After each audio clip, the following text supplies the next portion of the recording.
शिक्षा विभाग से इस वक्त की बड़ी खबर सामने आ रही है, जिसके कारण शिक्षा विभाग में कार्यरत आउटसोर्सिंग कर्मियों के बीच पूरे बिहार में खलबली मची है।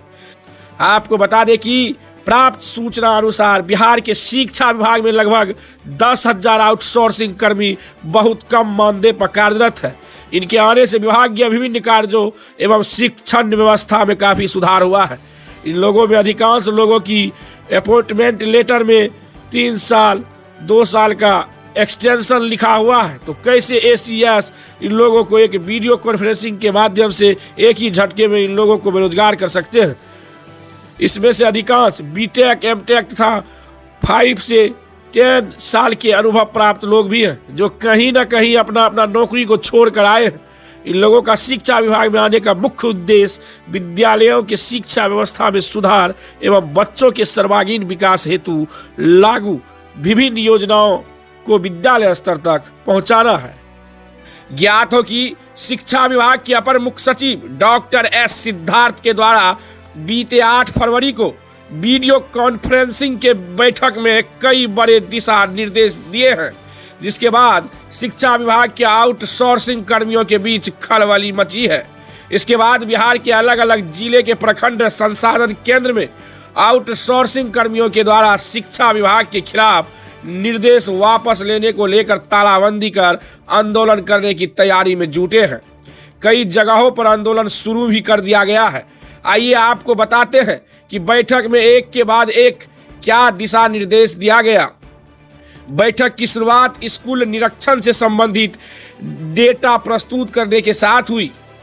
डेटा में कुछ त्रुटियां पाई गई या कुछ जानबूझकर गलत डेटा प्रस्तुत किया गया, जिस पर ACS S सिद्धार्थ ने पहला निर्देश आउटसोर्सिंग कर्मचारियों की सेवा समाप्ति को लेकर दिए हैं, जिसको लेकर उन्होंने कहा कि सभी आउटसोर्सिंग कर्मचारियों को 1 माह पूर्व नोटिस दिया जाए।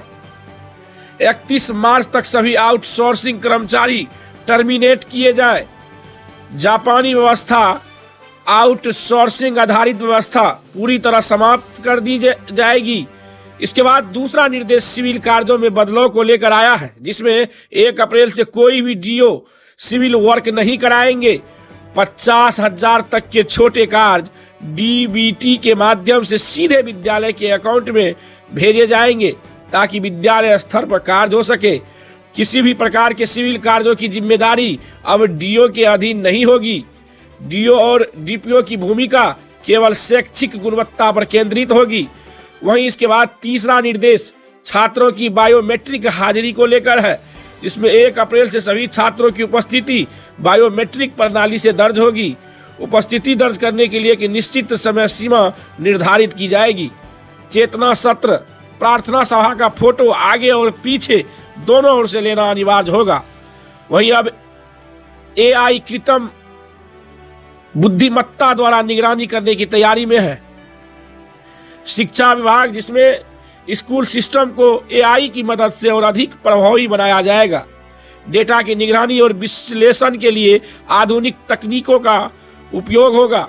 अब आउटसोर्सिंग कर्मियों को हटाने के बाद सिविल वर्क के लिए नया ढांचा बनाया जाएगा। अब सिविल कार्यों के लिए एक निगम स्थापित किया जाएगा। यह निगम सभी प्रकार के सिविल कार्यों को निष्पादित करेगा।